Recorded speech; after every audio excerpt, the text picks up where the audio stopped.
business of letting us and allowing us to get second chances in life.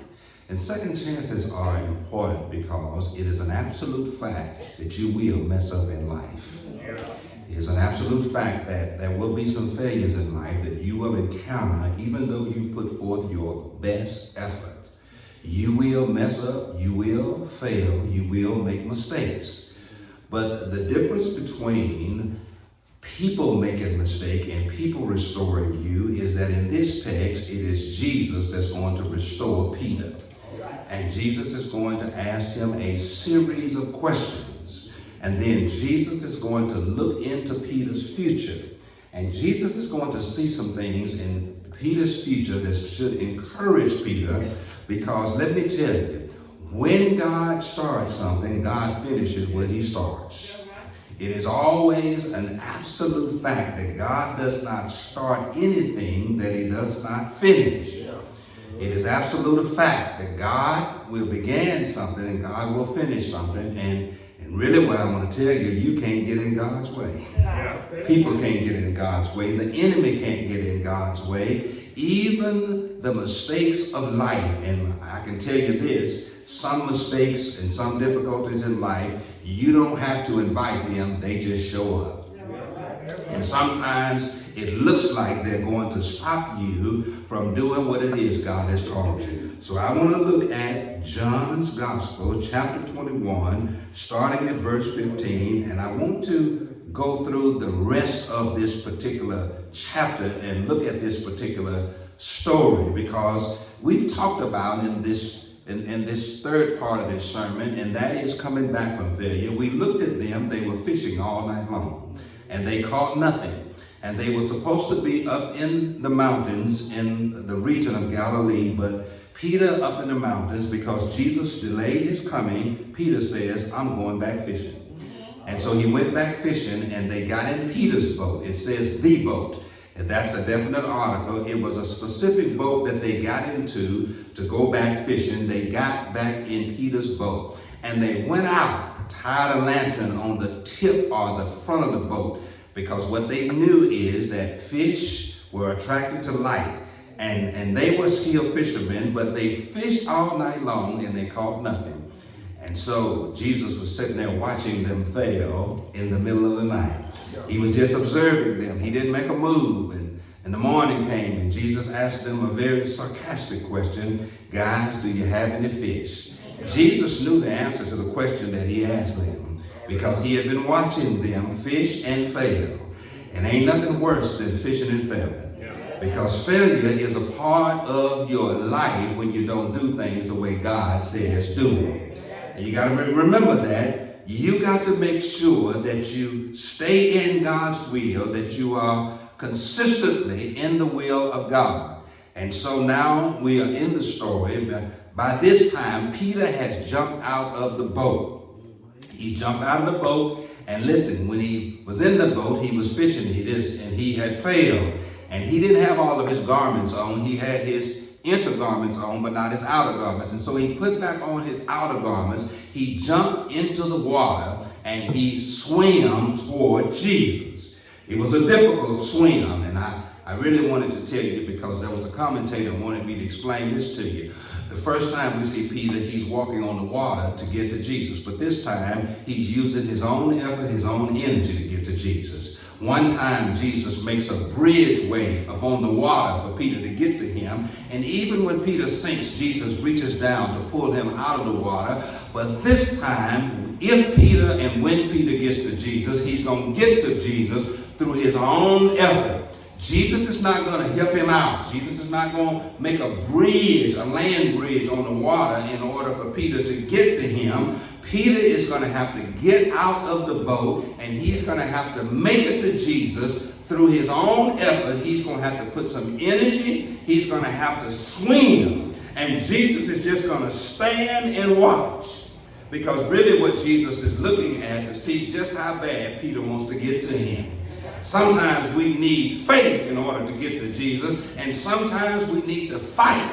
And we need the effort. We need to put the time in and be willing to get wet and to get some strength involved in getting to Jesus. And so Jesus just sat there and watched Peter swim. Jesus did not move toward Peter. He didn't cheer Peter on. He just stood there waiting on Peter to make it to the seashore. But let me tell you this, and I'm about to get to our text. Now you do know that it was cold in that sea of Galilee, Sea of Tiberias, the Sea of Gennesaret. It was cold. Now Jesus didn't help him. Jesus just sat there and watched him swim. But you know what Jesus had prepared for him once he got there? Some warm fire to warm his cold and trembling body. Because see, that's what Jesus will do for you. Because Jesus had the fire of coals already burning. And so when Peter got there, Jesus had a fire already set to warm his cold and trembling body. But Jesus didn't help him. Jesus didn't cheer him on. Jesus just sat there and watched him. But Jesus had a warm fire waiting for him. Because let me tell you, when you, by faith and fighting and effort, do what it takes to get to Jesus, Jesus will restore you. He will refresh you. He will warm you. But you got to put forth the effort. And so Jesus had a warm fire and a hot breakfast, waiting for Peter and the other disciples. And Jesus had fish already on the grill. And I told you last week, Jesus did not need their fish, but he used their fish. And I need to explain to you that Jesus doesn't need what you got, but he can use what you got. And don't ever think that just because you don't get it, Jesus is going to run out of supplies and run out of what he needs. Because I'm going to tell you, he can provide for himself if you don't give a thing. He can take care of us because he was going to feed them even though he didn't have the fish they caught. He had the fish he had already warming on the grill. And then I'm telling you in verse 15, it is some of the most profound questions.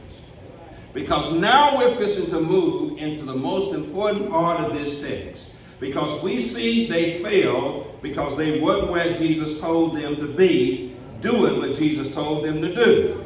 And now Peter has swum to the seashore. Jesus has a warm fire and hot fish. Now Jesus starts asking him questions. Now is a significant time because in this lesson, what does it mean to be restored? What does it mean to rededicate your life? What does it mean to be reconciled back to Jesus? Now in this text, Jesus is going to ask some critical questions about a person who wants to be restored, a person who wants to be back in right relationship with him. And these three questions are profound questions, and it looks like they're the same questions, but in a closer examination, detail, they are three different profound questions that Jesus asked him because Jesus wants to restore him, wants to reconcile with him, wants to reinstate him, and then put him back on his original purpose. But Jesus had to first get some stuff out of the way. Listen, you cannot get right with God until you first repent. Now, you can say what you want to about Dr. Phil, but Dr. Phil makes one of my favorite quotes, and that is this: you can never change what you won't acknowledge. If you don't acknowledge that you have went wrong, that you are wrong, that you've done wrong, you will never, ever change. Relationships are sometimes broken because of what you do. Peter broke the relationship. Peter fractured the relationship. It was Peter who stood up in Jesus' face in the presence of the other disciples and said, I'll never leave you. Neither will I ever forsake you. These men might, but I won't. And guess what? Jesus says before the rooster crows, 3 times tonight you will have denied me 3 times.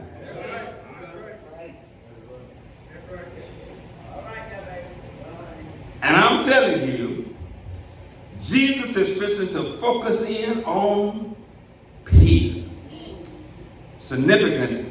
One commentator wanted me to tell you, Peter denied him 3 times, so Jesus asked him the question 3 times. 3 times he had an opportunity to own Jesus. And then the commentator wanted me to also tell you, it was at a fire, Peter was warming his hands, that the question was asked, are you one of Jesus' disciples? And Peter said, no. Now Jesus at a fire is fixing to ask him 3 significant questions, same setting. And Jesus is fixing to put him to the test. And I'm glad you're quiet this morning because I really want to teach this. Because let me tell you, you can never be right with God without genuine repentance.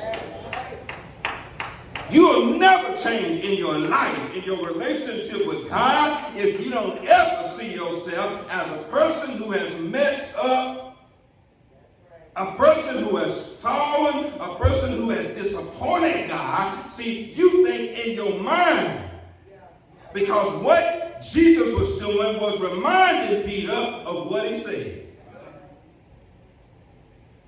And that's why he asked him the question 3 times, because it was 3 times Peter had the chance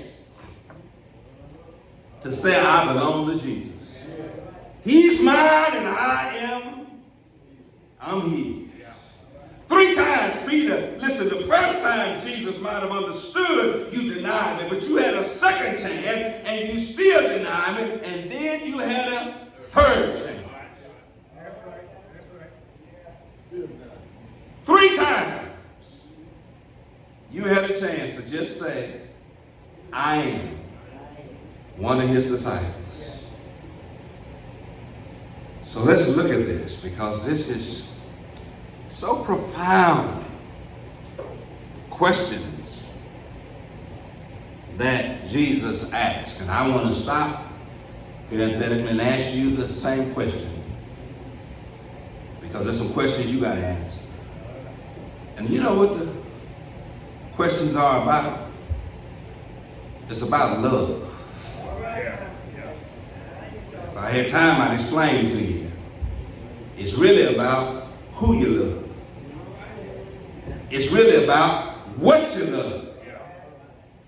And then it's about why you love, who you love, and why you love what you love. Because Jesus wanted to get a right understanding. And so he's going to talk about, Peter, who do you love? Peter, what do you love? And Peter, why do you love him?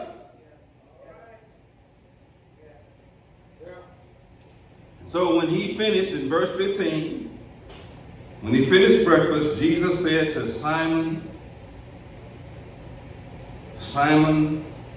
Peter.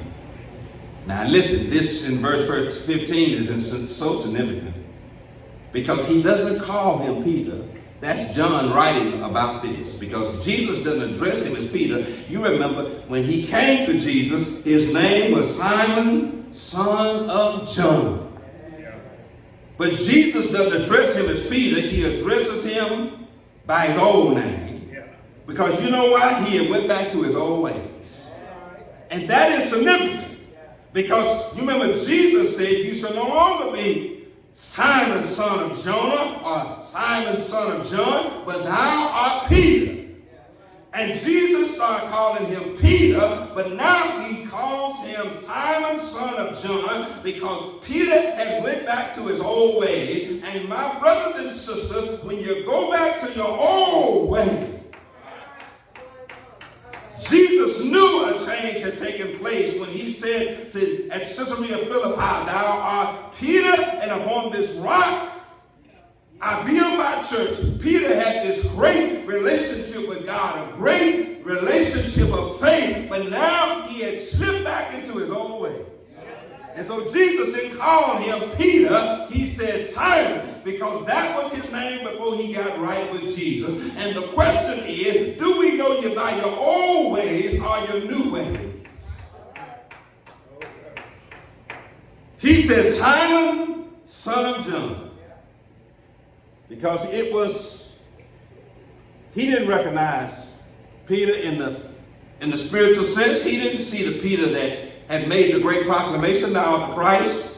He saw the coward Peter who had denied him 3 times, and Jesus was about business. Jesus was serious because he had done and he had called and had commissioned them, and he did not say Peter, but he called him by his old name. And then this is what he said, which is the most profound question. You don't even understand the implications of what he says when he asked him this question. And you have to answer this question, because he says, do you love me more than these?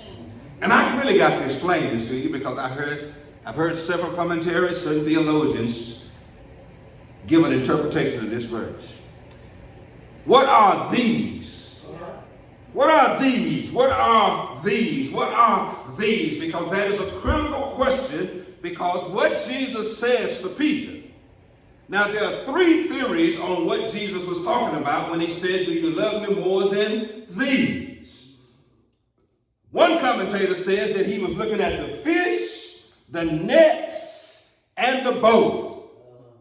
And he said to Peter, do you love me more than the boat, the fish, and the fish that you catch in the net that you brought to the shore in the boat? He really wanted to know, were you more interested in doing your thing or my thing? Because I told you to be in Galilee in a mountain. You down here on the seashore, you're fishing when I told you to wait until I come to give you further instructions. And so Jesus says, do you love these things, these material things, this boat, these net, and these fish more than me? And I promise you, you're going to have to answer that question at some point. What do you love? The material things that life gives and the pleasure of life.